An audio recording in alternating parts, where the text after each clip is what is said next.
ॐ ह्रीं नमो अर्हन्ताणम्। ॐ ह्रीं नमो सिद्धाणम्। ॐ ह्रीं नमो आयर्याणम्। ॐ ह्रीं नमो उवज्जायाणम्। ॐ ह्रीं नमो लोये सव्वसाहूणम्। ॐ ह्रीं नमो अर्हन्ताणम्। ॐ ह्रीं नमो सिद्धाणम्। ॐ ह्रीं नमो आयर्याणम्। ॐ ह्रीं नमो उवज्जायाणम्। ॐ ह्रीं नमो लोये सव्वसाहूणम्। ॐ ह्रीं नमो अर्हन्ताणम्। ॐ ह्रीं नमो सिद्धाणम्। ॐ ह्रीं नमो आयर्याणम्। ॐ ह्रीं नमो उवज्जायाणम्। ॐ ह्रीं नमो लोये सव्वसाहूणम्। एषो पञ्चणमुक्कारो सव्वपावपनाशनो मङ्गलानं च सव्येसिं परमं हवै मङ्गलम्। परमं हवै मङ्गलम्। वितरा को प्रणाम, आराध्य को प्रणाम, बंधुओं बहनों। ट्रेन द ट्रेनर इस कार्यशाला में मैं आप सबका स्वागत करती हूँ। भगवान महावीर ने कहा तिन्नाणम तारयाणम। ये सूक्त शायद आपने अनेक बार सुना होगा और सभी इसका अर्थ यही लगाते होंगे कि ये तो साधु के लिए कहा है। जो साधु बनता है वो स्वयं भी तरता है और दूसरों को भी तारता है, यानी स्वयं भी तैरता है संसार से और लोगों को भी संसार से पार लगा देता है, तार देता है। बंधु, ये केवल एक साधु के लिए नहीं, ये सब के लिए है। जो भी व्यक्ति स्वयं अपना दीपक जलाता है तो वह दूसरों को भी प्रकाश देता है। देखिए, दीपक जलेगा तो प्रकाश सबको मिलेगा। एक दीपक अनेक दीपक को जला सकता है। एक कैंडल अनेक कैंडल को जला सकती है। ठीक वैसे ही एक ज्ञानी व्यक्ति अनेक ज्ञान के दीप जला सकता है, अनेक व्यक्तियों में ज्ञान के दीप प्रज्वलित कर सकता है। ये ट्रेन द ट्रेनर एक ऐसा ही प्रोग्राम हम आप सबके बीच में लेकर के आए हैं। इस प्रोग्राम के माध्यम से हमें स्वयं भी प्रकाशित होना है और दूसरों को भी प्रकाशित करना है। ठीक दीपक को हमें पास अपने सामने रखना है एग्जाम्पल के रूप में, कि जैसे दीपक स्वयं जलता है तो स्वयं प्रकाशित होता है, तो वह दूसरे पदार्थों को भी प्रकाशित कर देता है, यानी सारी चीजों को हमें दिखा देता है। ठीक वैसे ही हमारी ज्ञान की लो जलेगी तो हम दूसरों को भी प्रकाशित कर सकते हैं। ज्ञानशाला एक ऐसा ही उपक्रम है जिसके माध्यम से हमारे टीचर्स, हमारे जो ज्ञानशाला में पढ़ाने वाले जो अध्यापक हैं, वो हमारी उन नन्हे मुन्ने बच्चों में वो संस्कार के बीज बोते हैं, वो ज्ञान का दीप प्रज्वलित करते हैं जो उनकी जिंदगी की सही रास्ता दिखाने वाले होते हैं। अभी आपने देखा हमारा जो 25th जो एनुअल कैंप था, उसके अंदर हमारे एक्स स्टूडेंट्स ने कितना सुंदर प्रोग्राम किया। वो क्या था? वो दीप जो उनके भीतर में जल रहा था उसकी ही प्रस्तुति थी। कभी जैन विश्व भारती में आने वाले ये बच्चे जिन्होंने समनी जी से और दूसरे टीचर्स से उस ज्ञान को प्राप्त किया और उसको अपनी भाषा में अपने प्रोफेशनल तरीके से और उसको प्रस्तुत किया। हम ये चाहते हैं और ये शुभकामना करते हैं कि इस ट्रेनिंग के माध्यम से आप सब ट्रेनर बन करके हमारे बच्चों को संस्कारी बनाएंगे और उनका मार्ग प्रदर्शन करेंगे। सबसे पहले हम ले चलते हैं, हमारी जन्म घुंटी के साथ हमें मिलता है, क्या मिलता है? नवकार मंत्र, जो सबसे बड़ा मंत्र है। हम इसे कभी भी इग्नोर नहीं कर सकते। बंधु, अगर किसी जैन के ब्लड को अगर टेस्ट किया जाए, उस पर एक्सपेरिमेंट किया जाए, तो उसके ब्लड के डीएनए में ये जरूर मिलेगा कि नवकार मंत्र के स्पंदन हैं। जो हमारी जन्म घुंटी हमारे डीएनए के साथ जुड़ा हुआ है, आदमी कभी नहीं भूल सकता। कैसी भी मुसीबत आ जाए, मुझे याद आ रही है एक बच्चे की बात। शिव नाम का एक बच्चा था। माँ बाप बड़े धनाढ्य थे, लेकिन बच्चे का संस्कार पता नहीं होता है, कभी कभी घर में, अच्छे घर में पैदा होने के बावजूद भी बच्चा कभी गलत रास्ते पर चला जाता है। वो शिव भी गलत रास्ते पर चला गया। धन की कोई कमी नहीं थी, माँ बाप बड़े परेशान रहे जिंदगी भर, पर आखिर कितने दिन रहते, माँ बाप भी संसार से चले गए। अब अकेला लड़का था। धन भी उसने पूरा जुआ शराब इस सब खेलने में, होटल बोटल और सब में खत्म कर दिया। दर दर की ठोकरें खा रहा है, भिखारी बन गया। एक दिन की बात, एक तांत्रिक व्यक्ति उसके पास से गुजरा। उसने देखा ये लड़का तो लक्षण संपन्न है और उसे अपनी तांत्रिक विद्या को सिद्ध करनी करनी थी, तो लगा कि भिखारी है। उसको पकड़ करके ले गया कि चल मैं तुम्हें रोटी खिलाऊंगा, तुम्हें पैसा दूंगा। एक लालच था, वो चला गया, बच्चा उसके साथ गया। अब बच्चा तो नहीं था, यंग था, पूरा जवान था। और उसने देखा कि वहां तो ये सन्यासी बैठे, एक अग्नि हवन कुंड जल रहा है। उसको नहलाया गया, धुलाया गया, उसको अच्छे कपड़े पहनाए गए, और उसको सबने उस सारी चीजों को देख करके वो थोड़ा अंदर से भयभीत हो गया।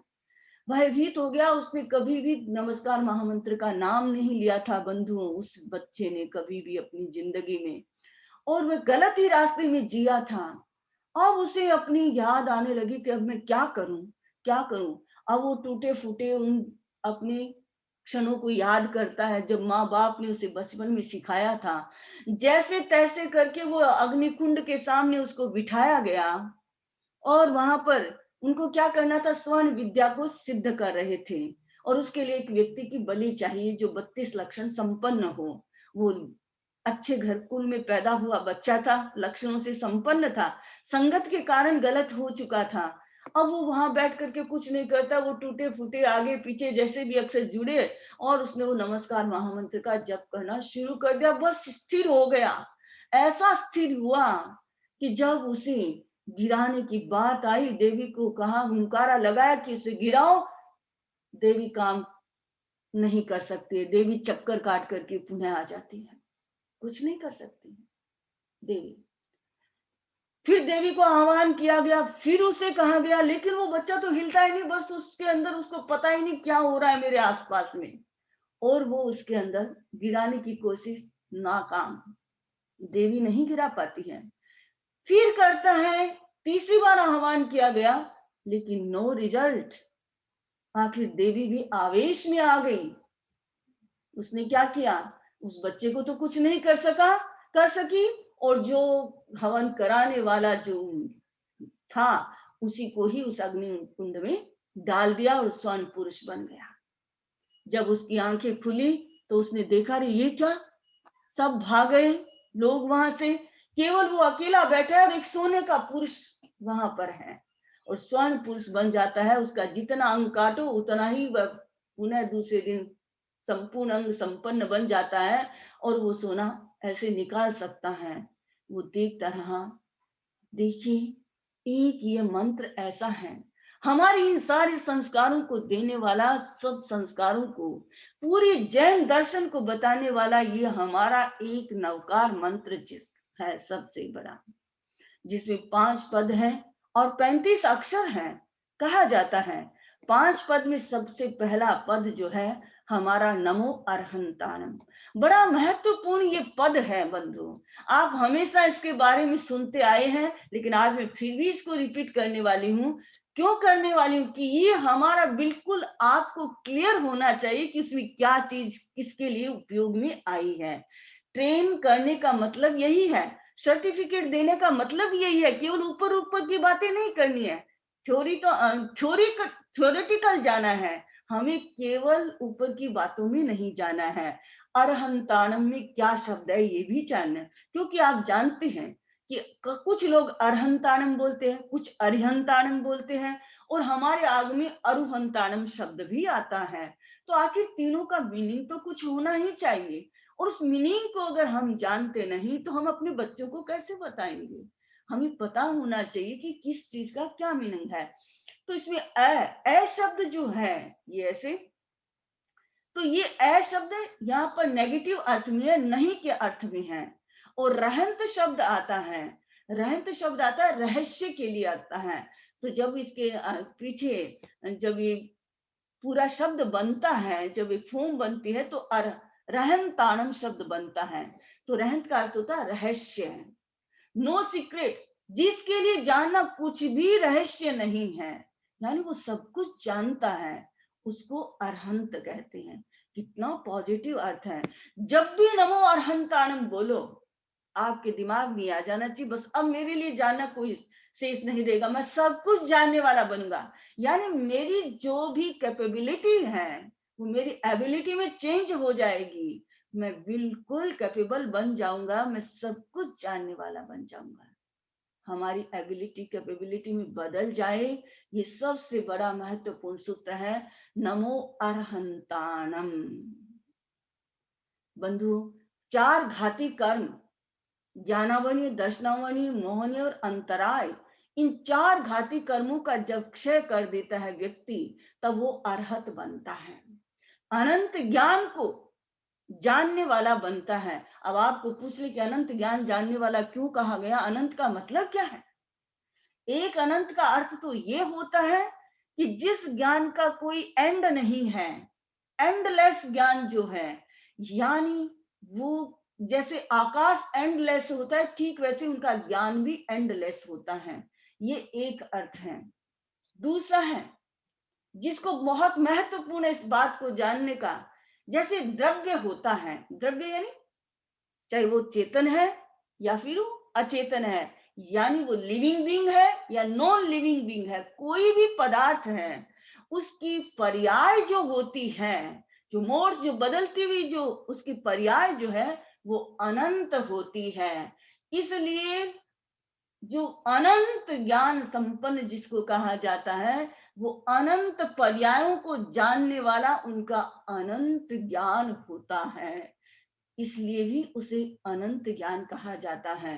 तो बहुत सारी बातें हैं। नमो अरहंताणम, यानी जिनके लिए कोई रहस्य नहीं, द्रव्य की हर गुण और हर पर्याय को जो साक्षात जानते हैं। जैसे हाथ में आंवला रखा हुआ होता है, उसको आप साक्षात देख, आंवला हम कहते हैं कोई भी चीज रख दीजिए ना, हाथ में आपने पेन रखा, कुछ भी रखे, उस जो साक्षात आप अपनी आंखों से देख रहे हैं, लेकिन फिर भी आंख उसके नीचे वाली चीज को नहीं देख सकती है। लेकिन तीर्थंकर तो अरहत जो होते हैं उसके नीचे क्या वो भी देखते हैं। यानी सब कुछ, चारों भूत भविष्य वर्तमान सबको जानते हैं, वो अरहंत होते हैं, जिनके लिए कोई रहस्य नहीं होता है। दूसरा शब्द यहाँ पर आता है नमो अरिहंताणम। अरि यानी शत्रु, और हंताण मतलब नष्ट करना, जो एनिमी को डिस्ट्रॉय कर देता है, जो भी उसके शत्रु हैं उन सबको वो नष्ट कर देता है। अब शत्रु क्या होता है, कौन शत्रु है? ये शत्रु हमने ही बनाए हैं। ये राग और द्वेष को संसार में शत्रु माना जाता है। जिसने अपने राग द्वेष रूपी इन शत्रुओं को, जो अष्ट कर्म जिनको शत्रु माना जाता है, उन 8 कर्मों को नष्ट कर देता है, वो क्या होता है? लेकिन 8 कर्मों में अरहंत 4 घाती कर्मों को नष्ट करने वाले होते हैं। अभी 4 अघाती कर्म उनके विद्यमान रहते हैं। अघाती कर्म कौन से? आयुष्य, वेदनीय, नाम और गोत्र, ये 4 कर्म उनके शेष रहते हैं। जिस दिन ये 4 कर्म नष्ट हो जाते हैं उस दिन वो सिद्ध बन जाते हैं। तो ये 4 कर्म जो हैं, जो महान कर्म, जो सबसे बड़ा जो हमारा है कारण संसार का, उस कारण को नष्ट कर दिया है जिन्होंने, वो कौन होते हैं? अरिहंत होते हैं। बस इतना अंतर है अरहंत और अरिहंत में। एक तरफ हम किसी नेगेटिव एनर्जी को दिखा करके व्यक्ति को पॉजिटिव की तरफ ले जा रहे हैं, और एक व्यक्ति को उसकी खुद की ही पॉजिटिव एनर्जी को बता करके उसे और पॉजिटिव बनाया जा रहा है। बस ये शब्दों का बहुत बड़ा अंतर है, और इससे ही हमारे भावों में, हमारे विचारों में भी इतना ही अंतर आता है। तो यहाँ पर जो शत्रु जो है उन्हें नष्ट करने की बात कही गई है, जो हमारे राग द्वेष रूपी जो कष्ट है, क्योंकि भगवान ने कहा रागोय दोषो बियकम बियम, यानी राग और द्वेष दो ही जो है कर्म के बीज हैं, बीज एंड सीड्स, मूल पैदा करने वाली दो ही हैं, और उन दोनों को जो नष्ट कर चुके होते हैं, क्योंकि मोहनीय कर्म नष्ट होते, राग और द्वेष नष्ट हैं, वो रहेगा ही नहीं। अटैचमेंट एंड एवर्जन दोनों ही खत्म हो जाते हैं, दोनों ही उससे मुक्त हो जाता है जीव। तो ये राग और द्वेष से मुक्त होना, यह है अरिहंताणम। तीसरा शब्द आता है अरुहंताणम। अरुहंताणम का मतलब है फिर अर्थ ये क्या है? नेगेटिव अर्थ में नहीं। रूह धातु जो आती है वो जन्म के अर्थ में आती है, मरण के, जन्म यानी पैदा करने के अर्थ में। रूह धातु वैसे जन्म के अर्थ में आती है, यानी पैदा होता है। अब रूह का जन्म अर्थ है धातु का, और जिसने जन्म को नष्ट कर दिया तो मृत्यु तो अपने आप ही नष्ट होगी। जब जन्म ही नहीं है तो मृत्यु किसकी होगी? जन्म होता है तो मृत्यु भी होती है, जन्म ही नहीं है तो मृत्यु खत्म है। जब सिद्ध हो जाता है तो जन्म मरण की परंपरा ही खत्म हो जाती है। आयुष्य कर्म नष्ट हो गया, अब किसका जन्म होगा? किसी का भी नहीं होगा। वो अब अटल अवगाहना जिनको प्राप्त हो चुकी है, वो स्थिर हो चुके अपने स्वरूप में, अब किसका जन्म मरण है? इसलिए अरुहंताणम, जिसने अपनी जन्म मरण की जो परंपरा को नष्ट कर दिया है, वो अरिहंत होते हैं। ये तीन अर्थ जो बड़ी महत्वपूर्ण हैं, और जिसे हमें जानना भी चाहिए, और बच्चों को भी समय समय पर इनको बताना भी चाहिए कि ये तीनों शब्द हमारे चलते हैं, और इन तीनों की मीनिंग उनको आने चाहिए, और उनको समझा देना चाहिए उनकी भाषा में। आपके पास तो लैंग्वेज का पावर, आप इंग्लिश में उनको, बच्चों को अच्छे से कन्विंस कर सकते हैं, उन्हें समझा सकते हैं। तो हमारे बच्चे आज जो समझेंगे, कल वो हमारा भविष्य है, वो हमारी इस जैन जिन शासन की प्रभावना करने वाले होंगे। और आप सब अपनी जिन शासन की प्रभावना के प्रति जागरूक हैं, तो ये सब बातें उनको स्टार्टिंग में शुरू से ही समझा देनी चाहिए। जब बच्चा 7-8 साल का होता है उसको गहराई से समझो। आप 5 साल के बच्चे को केवल मीनिंग समझाओ उसको कि मैं अरहतों को नमस्कार करता हूँ, बस ये बता दीजिए उसको। जो 6 साल का हो थोड़े से कलर बता दीजिए उसके साथ, 5 साल के बच्चे को कलर बता दीजिए, उसके सेंटर्स बता दीजिए, ये सब। तो नमो अरहंताणम का आप कलर जानते हैं, सफेद कलर है, और उसका स्थान कहाँ? हमारी बॉडी के अंदर, हमारी बॉडी के अंदर उसका स्थान है। नमो अरहंताणम, हमारा शीर्षस्थ, हमारा जो ज्ञान केंद्र है वहां पर उसका स्थान है, नमो अरहंताणम का। सेकंड आता है नमो सिद्धाणम। हम बोलचाल की भाषा में हमेशा याद बोलते हैं सिद्ध हो गए काम, यानी सक्सेस मिलना, सफल हो जाना। तो जो व्यक्ति अपनी लाइफ में सक्सेस हो जाता है, सफल हो जाता है, हमारी लाइफ का गोल क्या है? अल्टीमेट गोल कि 8 कर्मों को हमें नष्ट करना है, क्षय करना है। जब 8 कर्मों को जीव क्षय कर देता है तो उसका काम, उसका गोल क्या हो गया? उसको अचीव हो गया। उसने 8 कर्मों को क्षय कर दिया, वो सक्सेस हो गया, सफल हो गया, वो सिद्ध हो गया। एक बच्चे को 10th पास करना है, और 10th को जब वो पास कर लेता है तो क्या होता है? वो सक्सेस हो गया, सफल हो गया। जिस क्लास को, भले वो फर्स्ट स्टैंडर्ड का बच्चा, उसको फर्स्ट स्टैंडर्ड पास करना है, या किसी को सीए करना है तो सीए पास करना है, आखिर है तो सबका वही ना गोल, उसका अपना अपना गोल है, और अपनी एज के अनुसार है, अपनी कैपेसिटी के अनुसार होता है। उसको जिसमें हमारे कैपेसिटी है हमारे अंदर कि हम अपने 8 कर्मों को नष्ट कर सकते हैं। तो जिस दिन हम अपने 8 कर्मों को नष्ट कर देंगे उस दिन हम सिद्ध बन जाएंगे, हम सफल हो जाएंगे, हम अपने गोल को अचीव कर लेंगे।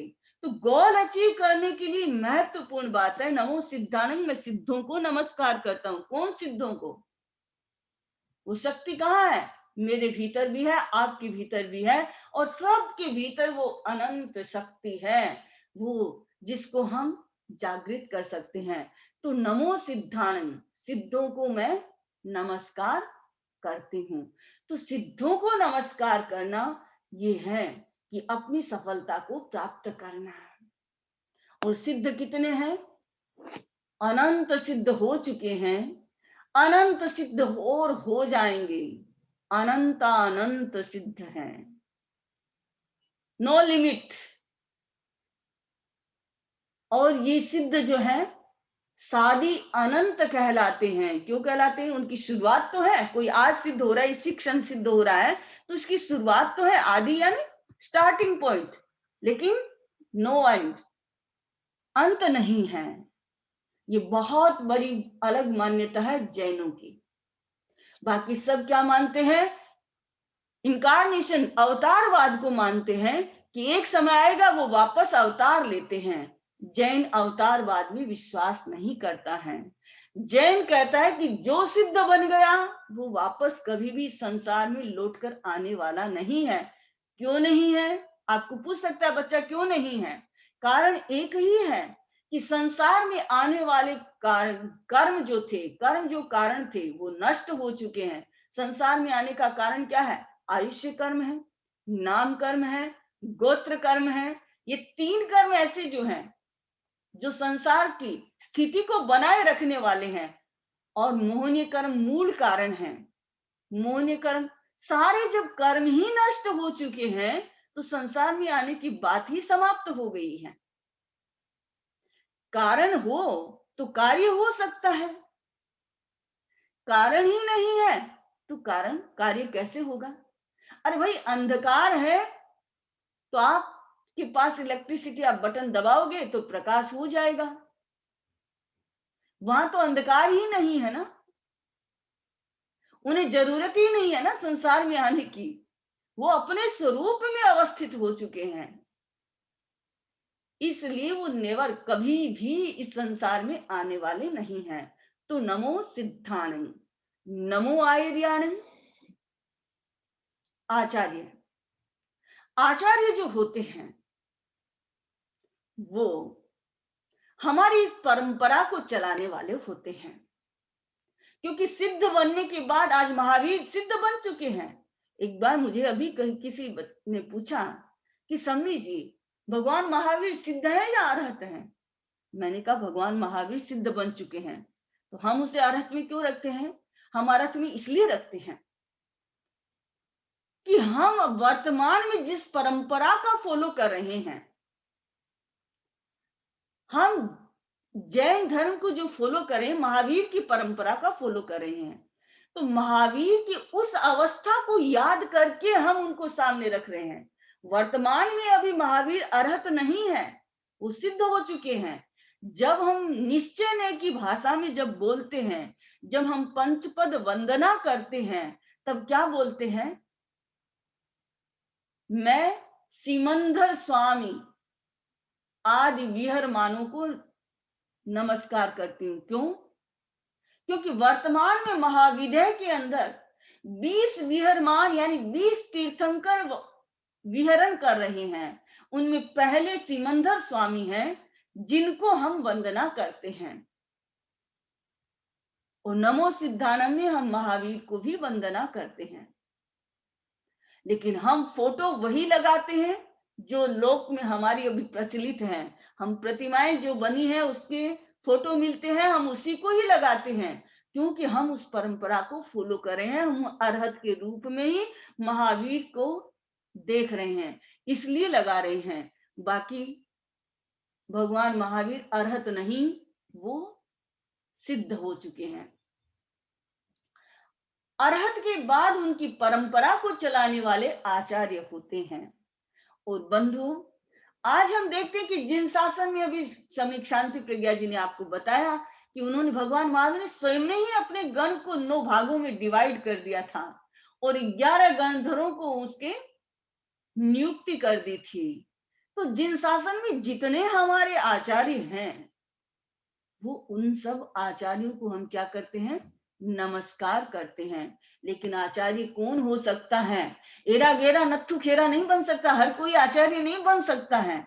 आचार्य वही बन सकता है जो स्वयं आचार का पालन करते हैं और दूसरों को भी स्टिकता के साथ आचार का पालन करवाते हैं। अगर स्वयं आचार निष्ठ नहीं है, स्वयं 5 महाव्रतों की अखंड आराधना नहीं करते हैं, तो दूसरों को क्या कराएंगे? नहीं करवा सकते। तो आचार्य होते हैं वो स्वयं पालन करते हैं और दूसरों को भी पालन करवाते, क्योंकि परंपरा चलाने वाले हैं। आचार्य परंपरा चलती है हमारी, इस परंपरा को सुरक्षित रखने वाले हमारे आचार्य होते हैं। तो इसलिए उनमें सबसे बड़ी अच्छी क्वालिटी क्या होती है?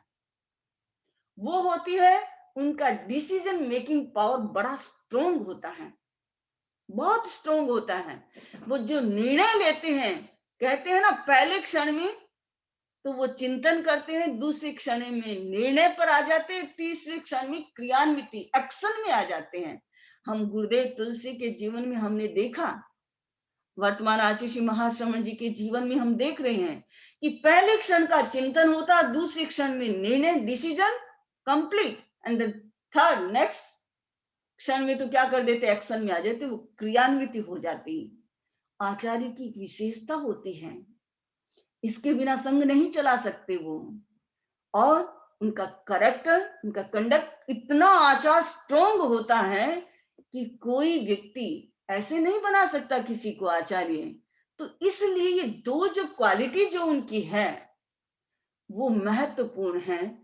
और आचार्य वही होता है, हम आचार्य को नमस्कार करते हैं जो 5 महाव्रत, 5 समिति और 3 गुप्ती की जो अखंड आराधना करते हैं, जो स्वयं पालन करते हैं और अपने साथ पूरे संघ को भी पालन करवाते हैं, वो आचार्य होते हैं। ऐसे आचार्यों को मैं नमस्कार करती हूँ। नमो उवज्झायानम, उपाध्याय को मैं नमस्कार करती हूँ। उपाध्याय कौन होते हैं? बंधु, वर्तमान में डिग्री की दृष्टि से और कई कई हमारे जैन संघों में उपाध्याय का पद सुरक्षित है, आज भी वो करते हैं। लेकिन वास्तव में उपाध्याय कौन होते हैं? एक सामान्य डिग्री, थोड़ा नॉलेज के आधार पर उपाध्याय बना देना, लेकिन वो होते हैं उपाध्याय जिनको सारे हमारे अंगों आगमों का ज्ञान होता है, यानी 12 अंग और उपांग 12, इन सारे जो 32 जो आगम उनका पूरा ज्ञान होता, उनको उपाध्याय बनाया जाता था। तो ये उपाध्याय जो होते ज्ञान के स्रोत होते हैं। वो ज्ञान केवल अपने तक ही नहीं रखते थे, स्वयं ज्ञान करते थे और दूसरों को ज्ञान देते थे। यानी उनके साथ पूरा एक जमघट होता था उन अपने शिष्यों को समझाने का। तो पूरा ज्ञान, वो सारा का सारा ज्ञान ट्रांसफर करते थे उन सारे अपने संघ के सदस्यों को। शिष्य खुद का हो जरूरी नहीं, अपने गुरु शिष्य का, गुरु भाई जो थे उनमें अपने ज्ञान को ट्रांसफर करते थे, उनको देते थे, उनको पढ़ाते थे। आज भी इस परंपरा की जरूरत है। ज्ञान तो जितना देते हैं उतना ही बढ़ेगा, बढ़ता चला जाएगा। और आप इस बात को ध्यान में रखेंगे कि आज ये जो आप ट्रेनिंग ले रहे हैं वो आपके लिए बहुत बड़ी काम में आने वाली है। आप आगे और ग्रंथों को पढ़ते जाइए जिससे आपका ज्ञान गहरा बनता जाए और बच्चों के, आज के बच्चों के जो क्वेश्चन जो होते हैं उनको आप सही रूप से उत्तरित कर सके, उनका उत्तर दे सकें।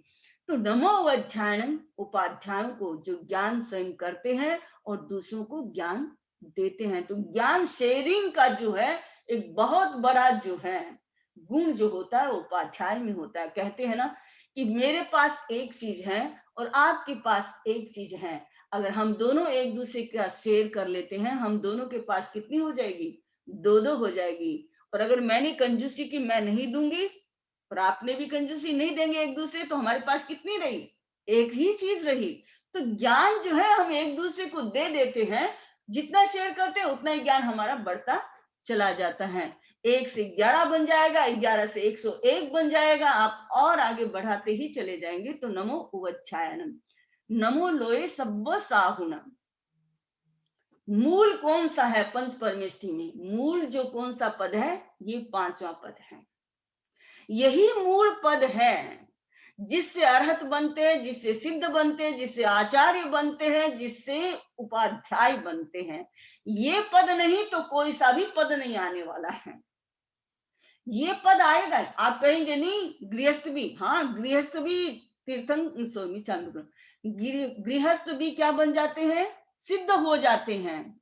लेकिन कब बनेंगे? उस लेवल पर तो पहुंचना ही पड़ेगा उनको। वो भीतर में तो साधुत्व आएगा ही आएगा, वो पर्याय आएगी ही आएगी, संयम का उस लेवल तक तो पहुंचना ही होगा। जैसे पानी को गर्म करते हैं भाप बनाने के लिए, तो स्टीम पानी कब बनेगा? जब 100 डिग्री से ऊपर वो गर्म होगा, तो उसमें स्टीम पैदा हो जाएगी। ये स्टीम पैदा करने के लिए वो संयम का स्टीम आपको बनाना है, अपने भीतर में आपको ऊपर उठना है, तो वो स्टीम तो पैदा करना ही पड़ेगा। वो संयम तो आएगा ही आएगा। भाई भरत चक्रवर्ती तो महल में ही हो गए थे ना केवल ज्ञानी। क्या जरूरत थी उनको वेश पहनने की? वेश पहनने की जरूरत नहीं थी, लेकिन वेश की भी एक इंपोर्टेंस होती है। और वहां पर वो ही भाव उसका आ गया था, संयम वहां पर आ गया था, उनके भीतर में चारित्र आ चुका था, तभी वहां पर गए। क्योंकि चारित्र आए बिना, भीतर के वो स्टीम बने बिना वो कभी भी नहीं बन सकते थे केवल ज्ञानी। तो नमो लोए सब्ब साहुनम, आप ध्यान देंगे। लोए, लोए का मतलब लोक, सब्ब मतलब सब, साहुना मतलब साधु। लोक के सब साधुओं को मैं नमस्कार करता हूं, किसी एक दो को नहीं। कौन से साधु को? जो 5 महाव्रत धारी है, उसी साधु को मैं नमस्कार करता हूँ। हर कोई नहीं, जो अपनी पत्नी भी रखता है, जिसका बैंक बैलेंस भी चलता है, जिसका घर बसा हुआ है, जिसके पास इतने बड़े बड़े आश्रम बना रखे हैं। और बंधु, मुझे तो कभी कभी ताजुब होता है कि क्यों इकट्ठा करते हैं, साधु बन गए, घर छोड़ के ऐसे ही जाना, कोई पीछे है नहीं, कौन किसकी सुरक्षा करने वाला? अपनी आंख बंद की सारा जग बंद है, कुछ नहीं बचने वाला है, कुछ नहीं होने वाला। पता नहीं कौन क्या करेगा उसके पीछे, पर पता नहीं कहां से ये ऐसा राग पैदा हो जाता है, ऐसा मोह आता है कि आदमी इस दुनिया में फंस जाता है पुनः। तो इसलिए साधु वही होता है जो कंचन और कामिनी का त्यागी होता है। कंचन किसको कहते हैं भाई? जो भी धन दौलत जो है उसका त्यागी होता है, और पत्नी का जो त्यागी होता है वही साधु होता है, गृह त्यागी होता है। तो ऐसे साधु को मैं नमस्कार करती हूँ। साधु जो जिसमें 2 चीजें महत्वपूर्ण होती है, एक होता है उसका डिसिप्लिन, अनुशासन जो है बड़ा महत्वपूर्ण होता है, और उसके बाद जो दूसरा जो है उसका, वो है उसका कैरेक्टर, चारित्र जो है, वो एटीट्यूड जो है, राइट एटीट्यूड। 2 पिलर है साधु के, right attitude and discipline. Attitude and discipline दोनों जो महत्वपूर्ण है, इन 2 पिलर पर साधु का जीवन चलता है। तो हमारे जितने भी साधु जो हैं, 5 महाव्रतधारी हैं, वो हमारे लिए वंदनीय है, नमस्कार करने योग्य है। तो मैं उनको नमस्कार करती हूँ। ये एक हमने इसकी व्याख्या की है। अब आता कि ऐसो पंच नमुकारो सब्ब पाव पनासनो मंगलानं च सब्बे सिंह पड़मम हवई मंगलम। ऐसो पंच नमुकारो, ये 5 नौकार नमोकार वाला जो मंत्र जो है, सब सारे पाव मतलब पाप, पनासनो नाश करने वाला है, सारे पापों का नाश करने वाला है। ये कैसा नमस्कार महामंत्र कि सारे पापों का नाश करने वाला है। मंगलानं च सब्बे सिंह, सारे मंगलों में पहला मंगल है। सब्बे सिंह मतलब सारे मंगलों में, पड़मम हवई मंगलम पहला मंगल है। ये सारे मंगलों में पहला मंगल है, इससे कोई दूसरा मंगल नहीं है। इसलिए कोई भी काम शुरू करो, नौकार मंत्र को बोलो, मंगल ही मंगल है। आप उसको हमेशा याद रखो। कई बार लोग मुझे कह देते कि भी आप एक काम को, अभी आप क्लास दे रहे थे, एक चेंज करके दूसरी क्लास में जा रहे, तो फिर वापस नौकार मंत्र क्यों बोलते हैं? कई बार बोलते हैं मेरे को। मैंने कहा भाई देखो, मेरा मंगल यही है। आप उसको बोलो मंगल ही मंगल है। ये मंगल जो है, मैं अपना मंगल कर रही हूं, दूसरे का भी मंगल है मेरे साथ। सबका मंगल करने वाला ये है। अब ये महत्वपूर्ण बात पर चलते हैं कि इस नमस्कार महामंत्र के, मैंने कहा कि 5 रंग है, 5 कलर है। रंग और कलर के बारे में आप जानते हैं, तो ये भी आपको ध्यान रखना चाहिए। मैं एक बार रिपीट कर देती हूँ। नमो अरहंताणम, जिसका सफेद रंग है और ज्ञान केंद्र उसका स्थान है हमारी बॉडी में। नमो सिद्धानम, जिसका लाल रंग है और ये दर्शन केंद्र हमारे दोनों भ्रुकुटियों के मध्य का भाग जो है वो है नमो सिद्धानम का स्थान। नमो आयर्याणम, इसका पीला रंग है और हमारा कंठ का भाग जो है वो हमारा इसका स्थान है, जिसके विशुद्धि केंद्र कहते हैं। विशुद्धि केंद्र इसका स्थान है। नमो उवज्जायाणम, इसका हरा रंग, ग्रीन कलर है और इसका स्थान जो है हमारा हार्ट के पास, जो गड्ढे का स्थान जो है, थाइमस ग्लैंड जहां होता है, वो इसका स्थान है। नमो लोए सव्व साहुनम, ये हमारा नेवल और नेवल से नीचे का भाग जो है वो उसका स्थान है, यानी जिसको कहते हैं तेजस केंद्र। और इसका कलर जो है कुछ ब्लू भी आता है, नेवी ब्लू भी आता है, ब्लैक भी आता है, दोनों ही कलर आते हैं। तो ये कलर है। अब महत्वपूर्ण बात ये है कि नमस्कार महामंत्र के 5 पद हैं जो आपने देख लिए हैं। इसके अक्षर कितने हैं? 35 अक्षर हैं और इसमें 11 लघु हैं, 24 गुरु हैं, दीर्घ 15 है और ह्रस्व 20 हैं। ये गाथा चलती है, पर बड़ी महत्वपूर्ण है इसको जानना कि भाई ये कैसे हुआ। नमस्कार महामंत्र के 5 पद हैं, 35 अक्षर हैं। 5 पद तो ये अब जानते हैं। अब आप इन अक्षरों को गिन लीजिए, कितने अक्षर होते हैं। गिनती शुरू करते हैं। 1 2, नमो 2 3, फिर 4 5 6 7। ठीक है। नमो अरहंताणम में 7 अक्षर हो गए हैं।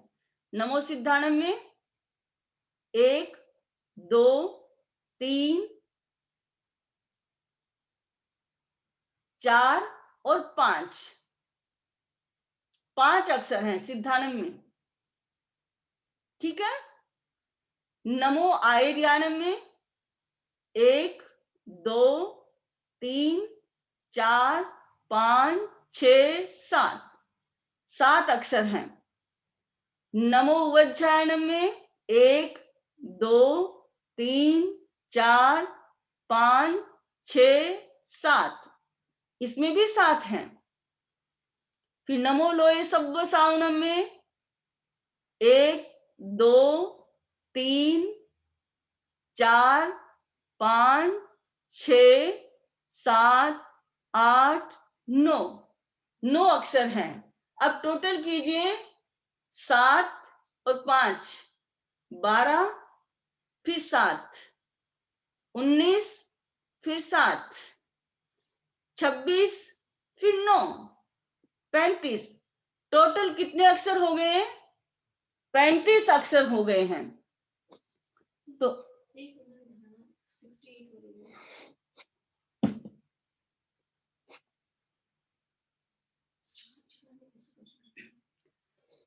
तो ये जो 35 अक्षर हमने आपको बता दी हैं।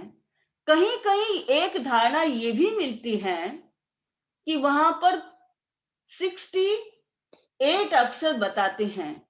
अब 68 बताने का कारण ये है कि वहां पर एसो पंच नमुक्कारों के सारे अक्षर गिन लिए जाते हैं। तो मैं वो भी बता देती हूँ आपको। 35 वो हो गए हैं आपके। 1 2 3 4 5 6 7 8 9 10 11 12 13 14 15 16 17 18 19 20 21 22 23 24 25 26 27 28, 29, 30, 31, 32, 33। 35 और 33 कितने होते हैं? 35 and 30 प्लस 33 यानी 68। टोटल 68 अक्षर इसके अंतर्गत होते हैं। आपको मैं यहाँ ये भी बताना चाहूंगी, जो हाफ अक्षर हैं, जिन्हें आधा अक्षर कहा जाता है, वो इसकी गिनती में नहीं आते हैं। ठीक है, तो टोटल जो एक मान्यता हमारी जो है वो 68 वाली है और एक मान्यता है वो 35 अक्षर है। तो हमने ये जाना कि नमस्कार महामंत्र के 5 अक्षर पद हैं और 35 अक्षर हैं। अब 35 अक्षर के बाद आता है 11 लघु और 24 गुरु, दीर्घ पनर रस 20। आपको यहाँ एक मैं बात बताना चाहती हूँ कि लघु और गुरु, दीर्घ और रस्व, ये 4 शब्द हैं। जो लघु होता है उसकी रस्व मात्रा बनती है और जो गुरु होता है उसकी दीर्घ मात्रा बनती है। ये मात्रा के सूचक है। वो शब्द कैसे लघु और गुरु बने वो बताते हैं। इन दोनों चीजों को जानना जरूरी है। देखिए, आपका जो नमो है ना, इसमें न है, ये क्या है? लघु है। यानी इसमें जिसमें आ बड़ी जो मात्रा आते हैं, आ, ई, ऊ, ये जो बड़े अक्षर की, वो होता है दीर्घ, वो गुरु बन जाता है और ये लघु होता है। अच्छा, गुरु बनने में एक चीज और काम आती है, वो मैं आपको बता देती हूं। न का तो आप समझ लीजिए लघु है, मो शब्द है वो गुरु है, ओ की मात्रा है, ये गुरु हो गया है। ए है वो लघु है, रे लघु है लघु है को गुरु बनाया गया। क्यों बनाया गया? आप जब इस शब्द को कभी ऐसे लिखेंगे, अरहंतानम, नए शब्द लिखेंगे, हाँ, नए शब्द लिखते हैं तो वो आगे वाले अक्षर क्या हो जाता है? वो गुरु बन जाता है, बड़ा बन जाता है। जब हम आपको सिखाते हैं तब बोलते हैं ना, भाई है पर स्ट्रेस दो, आगे वाला आधा अक्षर उसके साथ जाएगा। तो वो स्ट्रेस देने का कारण क्या है? यही है कि वो अक्षर आगे वाले अक्षर को बड़ा बना देता है, गुरु बना देता है।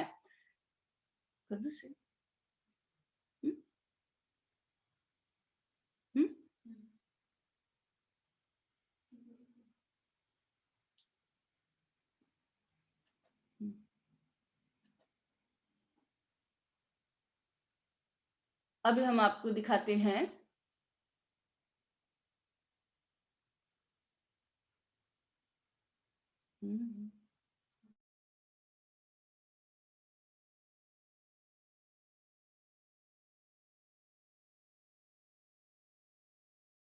Full screen.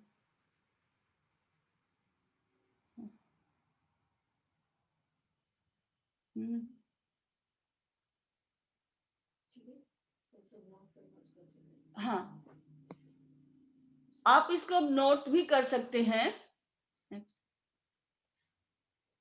हाँ, तो देखिए,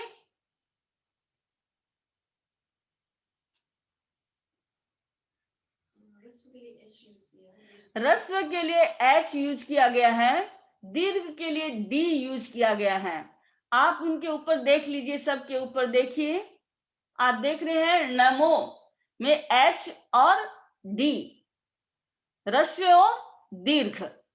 फिर अरहंतानम में देखिए, फर्स्ट 3 रस्व है, फिर ता है वो दीर्घ है और न फिर रस्व है।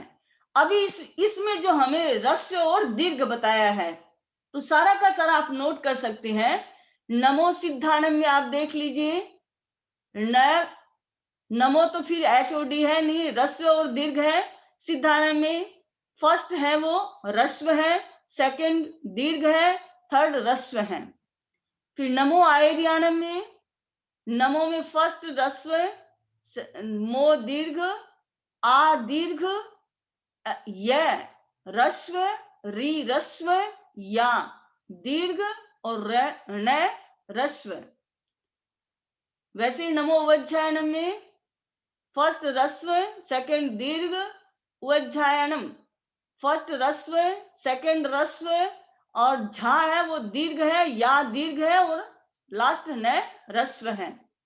नमो लोए सब्ब साहुनम, इसमें भी वही है, फर्स्ट रस्व, सेकंड दीर्घ, लोए में दोनों ही दीर्घ हैं, फिर सब्ब में दोनों ही रस्व हैं, और साहुनम में दोनों ही दो फर्स्ट दीर्घ है, लास्ट रस्व है। यानी आपने इस जगह देखा होगा जो आधा अक्षर है उसका अभी कोई मात्रा नहीं की गई, केवल यहाँ पर रस्व और दीर्घ अक्षर बताए गए हैं।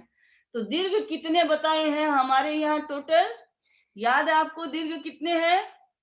15 दीर्घ है और रस्व 20 है। तो आप गिनती कर लीजिए, देखिए गिनती करेंगे तो फर्स्ट में 2 दीर्घ हैं, सेकंड में 2 दीर्घ हैं, थर्ड में 2 दीर्घ हैं, थर्ड में 3 दीर्घ हैं, फोर्थ में 3 दीर्घ हैं, और फिफ्थ में 5 दीर्घ हैं। तो टोटल दीर्घ कितने हो गए?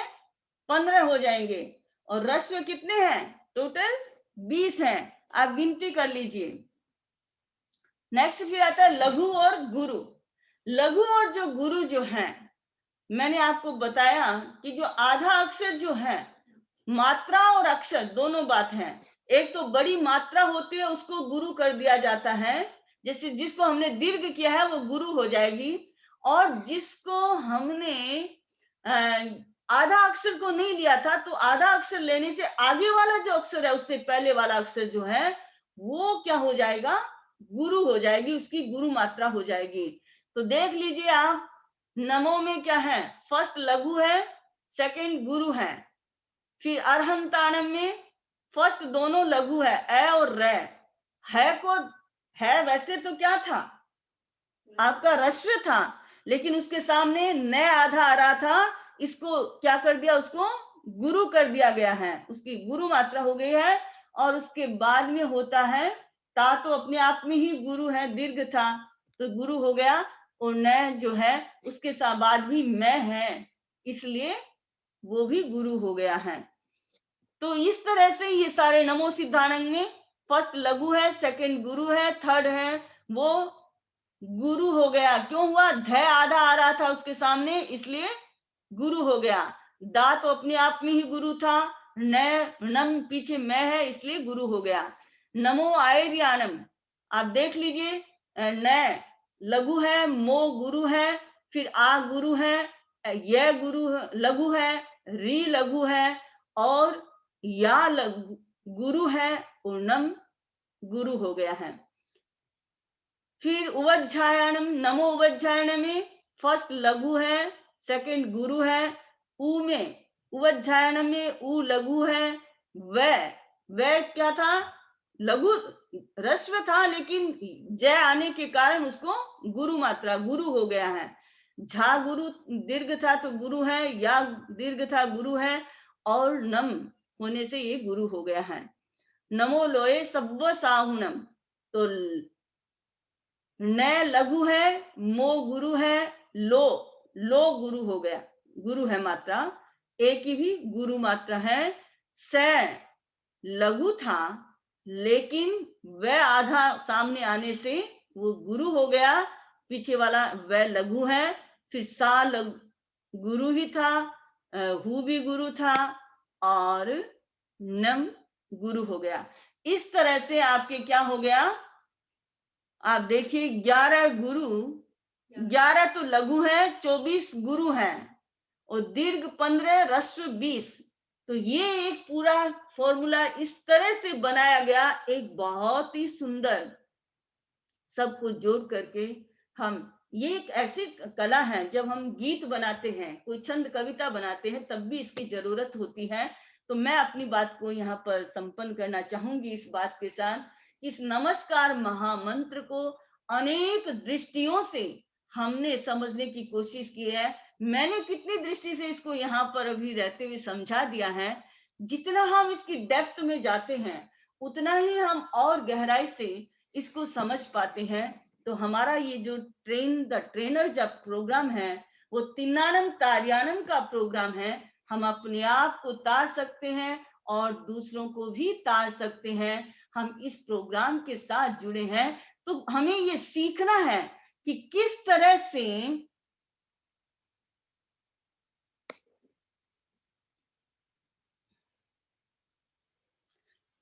से ये जो है, हम ज्ञान को अपने बच्चों को सिखा सकते हैं और उनकी सारी जिज्ञासाओं को हम समाहित कर सकते हैं। हमें दिए से दिया जलाना है, हमें लैंप से लैंप को जलाना है, अपने आप को भी प्रकाशित करना है और हमारे बच्चों को भी जनरेशन टू जनरेशन हमें प्रकाशित करना है। ओम अरहम, ओम अरहम।